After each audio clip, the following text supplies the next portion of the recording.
of us people. When Adam and Eve sinned, they passed over to Satan the authority that to have power on the earth, and Jesus had to come to break that power. Back in the Old Testament, Abraham was told to sacrifice his son, his only son. And this is again pointing towards what Jesus had to do on the cross. And then there's Boaz, a type of Christ, offering to be Ruth, the type of the church, to be there, to be her kinsman redeemer, to redeem what was lost with the death of Ruth's husband. And that's what the kinsman redeemer's role is to restore what has been lost and what has been given away through having to pay debt, or to redeem a slave that was sold. And that, again, that's what Jesus has done to us, for us. He's redeemed us because we were slaves to sin. And it's all about us believing what Christ has already done on the cross. As Jesus said once in the New Testament, that as Moses lifted up the serpent in the wilderness, so must the Son of Man be lifted up. They looked upon that serpent every time they got bitten, and they were healed.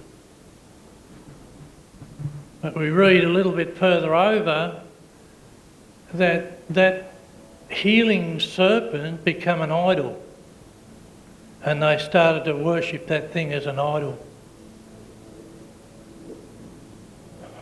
And unfortunately, that's what we can do with this feast.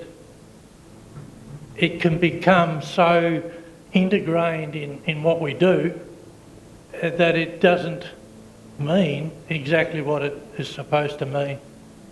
We have to continually look at our hearts and continually come before God and make sure that we are right with Him. There are so many verses in the Word that tells us that if we take this cup and this bread in the wrong attitude, we're bringing condemnation on ourselves. So we have to be careful.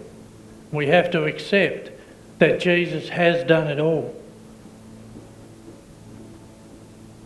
And it's interesting too that Bethlehem in the Hebrew means house of bread. And Jesus often referred to himself as the bread of life. So again, with everything that's written in the Word, it's all pointing to Christ's deity and his sovereignty. And again, we're celebrating that today and every day, every week. And I know in some churches it's only done once a fortnight or even maybe once a month. And the idea is that people don't get blasé about taking the cup and the bread, representing Christ's death and resurrection.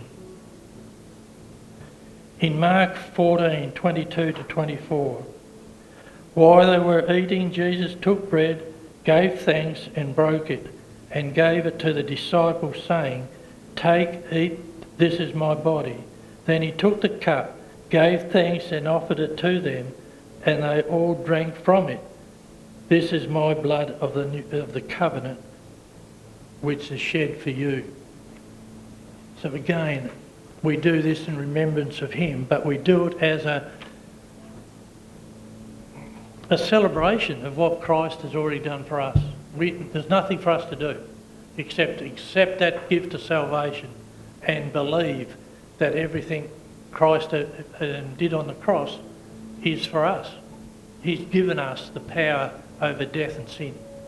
There's nobody here this morning that has to be bound in that sin that Adam and Eve gave in the Garden of Eden, because Christ has done it all. He set us free. So are we going to follow that, or are we going to just look at this as something that we do because this is what religious people do? We're not religious anymore. We've been set free from all that. Christ has set us free. So let us eat and drink together.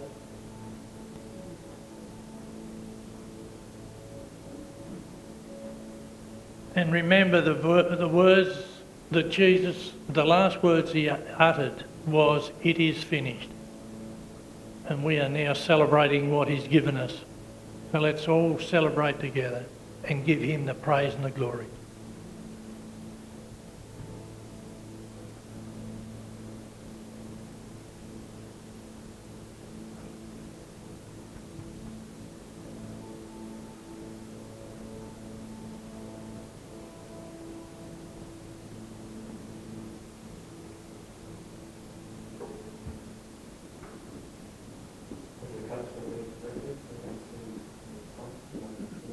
And unworthy, for you are my beloved. You are worthy. You're my child. Sorry, you, my child, are a child of the King, royalty. So walk with your head held high, boldly go with confidence. Don't look down feeling like a fraud. For the Creator of all, the King himself, sought you without mistake. Hold your head high and praise him in all things. Praise him. Look up, child, and know you are his. You are worthy, and you are the child of the King, his beloved. And Jeremiah 31:3, the Lord has appeared of old to me, saying, yes, I have loved you with an everlasting love. Therefore, with loving kindness I have drawn you. And I found a comment on the verse, Israel out looking for a place to rest, met God out looking for them. It continued to say, God told them, I've never quit loving you, I never will. Expect love, and more love. And so now I'll start over with you and build you up again. I'll end with saying this. While we were wandering around looking for peace, love, acceptance, rest, our Father is just waiting as the Father does, to give us all and more. Like it said in the Word, or like I said in the Word that I gave, look up. Not down, not inward, but look up to the Lord, because we are his beloved. Thank you.